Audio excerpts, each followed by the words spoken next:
In a stunning and emphatic display of dominance that will be remembered as one of the most lopsided regular season statements of the year, the Oklahoma City Thunder overwhelmed the Los Angeles Lakers with a crushing 139-96 victory in a game that never truly felt competitive after the opening minutes, as Oklahoma City delivered a near-flawless offensive and defensive performance that exposed every weakness in the Lakers' structure, rhythm, and energy levels from start to finish. What was expected by many fans to be a high-profile, tightly contested Western Conference showdown instead turned into a relentless showcase of speed, spacing, defensive intensity, and bench depth from the Thunder, who dictated the tempo from the very first possession and never allowed Los Angeles to recover once the game slipped away in the first quarter, setting the tone with aggressive perimeter defense, lightning-fast transition offense, and a level of ball movement that consistently left the Lakers scrambling to rotate and contest shots. The opening minutes immediately signaled trouble for Los Angeles as Oklahoma City came out with a blistering shooting rhythm,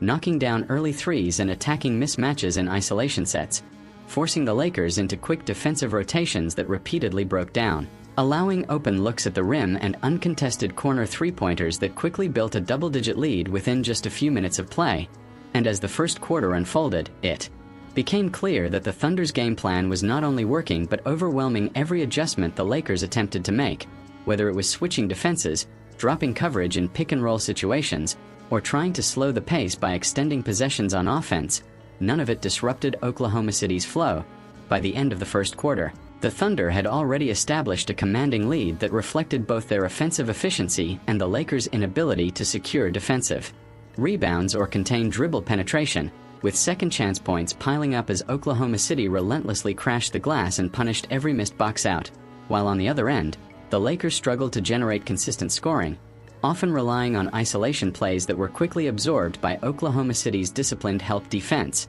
As the second quarter began, the pattern only intensified, with the Thunder's bench unit entering the game and maintaining, even expanding, the lead through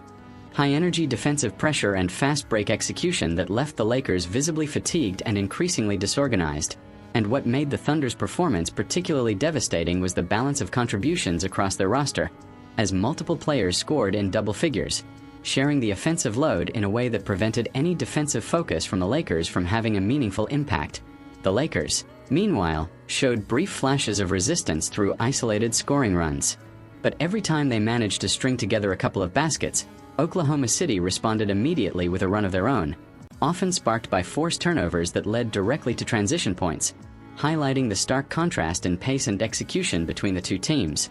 By halftime, the scoreboard already reflected a near-unrecoverable gap, with the Thunder comfortably ahead by a margin that placed them in full control of the game's rhythm, and the atmosphere inside the arena felt increasingly subdued from the Lakers' side as frustration began to show in body language, hurried shot selection, and breakdowns in defensive communication, while Oklahoma City continued to play with composure, discipline, and an almost surgical level of execution in half-court sets, constantly exploiting mismatches and moving the ball to find the highest percentage shots available.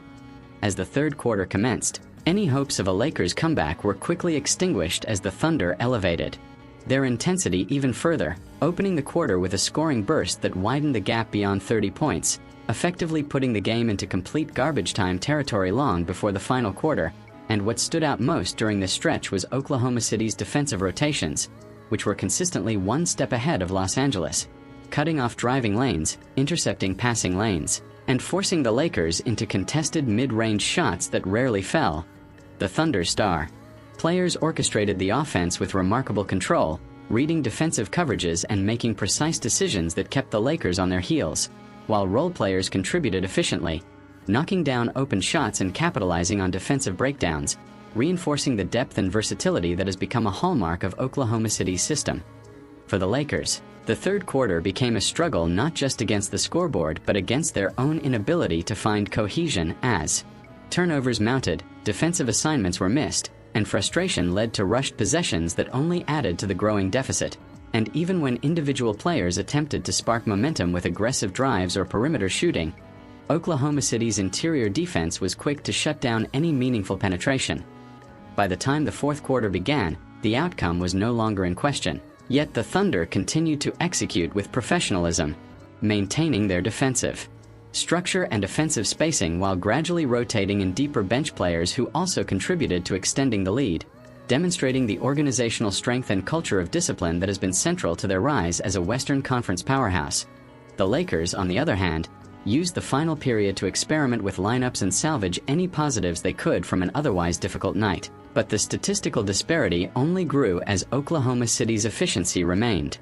high and their defensive pressure never fully relented, culminating in a final score of 139-96 that underscored the magnitude of the blowout.